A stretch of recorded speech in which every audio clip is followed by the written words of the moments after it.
தினம் ஒரு தியானம். அவர் நாமம் அதிசயமானவர். ஏசாயா தீர்க்கதரிசியின் புஸ்தகம் அதிகாரம் 9 வசனம் 6. அவர் ஒருவராய் பெரிய அதிசயங்களை செய்கிறவர். எண்ணி முடியாத அதிசயங்களை அவர் செய்கிறார். அவர் செய்த அதிசயங்களை நினைவு கூறுங்கள்.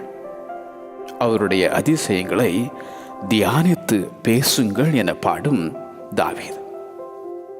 உம்மாலே செய்யக்கூடாத அதிசயமான காரியம் ஒன்றுமில்லை என உரைக்கும் எரேமியா தீர்க்கதரிசி.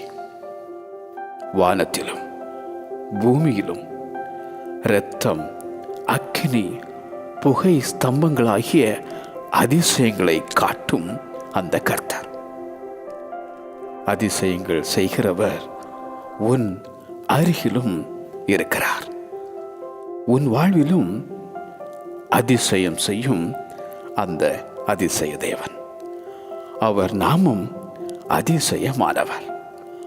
அவர் நாமம் அதிசயமானவர். ஆமென்.